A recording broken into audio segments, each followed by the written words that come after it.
Well, today is the first day of CES 2021, and we got some monitors unveiling, and one of them looks extremely promising. And I'll be going over the three so far that has been announced. One very impressive, and the other two are so-so. Let's start with the first one. This one I'm actually really excited about because I've been waiting for something like this since last year. And it's the Alienware 34-inch curve, and it will be the first QD OLED ultra-wide monitor 21 by 9 ratio.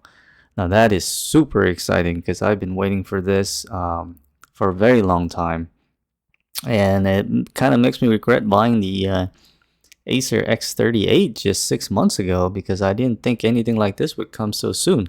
But here we are, and supposedly it's set to release in late March, starting, late March or early March, I'm sorry, starting in China, and then later it will hit the West early April. So not too far off. It's a lot sooner than I expected.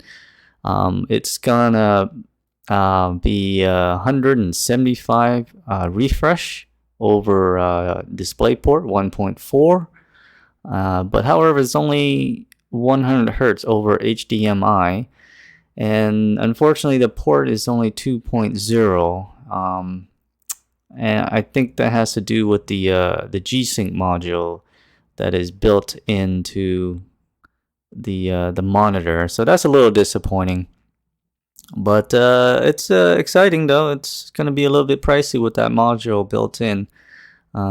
So overall, I think this is going to be a pretty pricey monitor, but we'll have to see. And since it's an OLED, Alienware is aware of that, so they have a 3-year warranty that includes the OLED burn-in coverage. So I think, even if you get burned in within that 3 year, by the time 3 years comes around, usually most people nowadays kind of upgrade their monitor anyway. So I think that's a good amount of years for the burn-in coverage. Now the monitor is 1800R curve, so it's not too bad, and the resolution is your typical 3440 by 1440.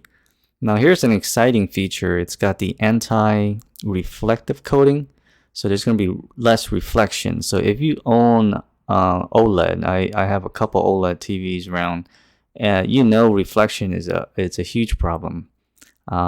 So having that anti-reflective coating is gonna be awesome, because I hate seeing myself reflected when I'm playing a game or watching a TV or something like that. So that's an excellent feature.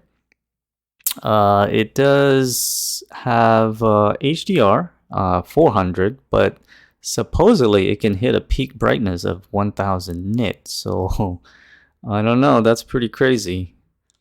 Yeah, if it's true. And here's the crazy part. It's got a respawn time of supposedly 0.1 millisecond. That is insane. Wow. If that's true, that's insane. A contrast ratio of 1 million per 1. Yep, only one display port, two HDMI 2.0 port. Does have a RGB lighting system with 4 zones in the back. It's got the loop in the back as well, the down light, and the power button. Overall, this monitor looks really slick. I've never owned a Alienware products. It's possible this is going to be my very first Alienware, because this is exactly the type of monitor I was looking for. So it's pretty exciting. I've gotten used to my 38-inch Acer, so I don't know how I feel about going back to the 34-inch again, but we'll have to see, because the feature so far is pretty amazing. So I mean, if I do end up getting it, I'll probably just stick the X38 that I'm using right now, and just compare it to this Alienware, and when I do like a showcase something, or I can just, have it side by side for comparison. So that should be pretty interesting. Next up, we got the BenQ Mobius EX3410R. That's a little bit less exciting than the Alienware. It's got 34-inch, 3440 by 1440. It's a VA panel though, not an IPS. It is 144 hertz refresh with two HDMI 2.0, three USB ports with one upstream, one DP 1.4, a curvature of 1000 R. It's FreeSync Premium Pro and HDR 400. Overall, I think I've never owned a BenQ, so I don't really know much about them, but it is an ultra wide and it's definitely less impressive than the Alienware. But the back does look pretty slick. I like the way that that's designed. I'm not sure what monitor this is targeted toward. I think it's targeted toward gamers, but the specs is a little bit more less impressive. But I think the price range most likely would probably be under 1,000. So it's a good price range for anyone that's looking for, kind of a mid-tier gaming ultra-wide monitor. So I think it's kind of good for that type of consumer. Now this next one is not really a gaming monitor. It's built more for work, like a work from home monitor. It's the HP Z40C G3. It's got a massive 40-inch screen with a built-in 4-cam that is 13 megapixels. Also a built-in microphone, a Thunderbolt 3. So that's pretty good if you want to hook up your laptop or something that's 100 watts or under.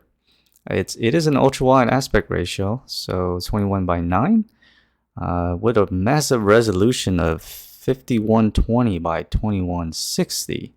However, it's only got 300 nits, so that's actually pretty low. It's an IPS panel, 2500R curve, 10-bit color. Here's the big downer though. That's why it's not really a gaming monitor. More of a productivity. It's only 30 hertz refresh rate. I can't remember the last time I've seen a monitor that only has 30 hertz refresh rate. It's that would kind of hurt my eyes a little bit. And it's got a whopping high 14 millisecond respawn time. So yeah, definitely not a gaming monitor. However, its PPI is 139, so it is pretty decent. But yeah, those were really the three monitor that was announced so far at CES 2022 ultra wide. Hopefully we'll get a few more at least. I hope that wasn't it. Might see something from Samsung hopefully. Although they did announce a 4K version, but it's not ultra wide, unfortunately. But so far I'm happy with that Alienware. We'll have to see. There's still a few more days left of CES 22, so hopefully we'll get more ultra wide monitor announced it. So until then, look forward to the next video, and thanks for watching. And just a quick shout out to some of my early subscribers. I appreciate the subscription, and definitely look out for more video. Thanks again. See you later. Peace out.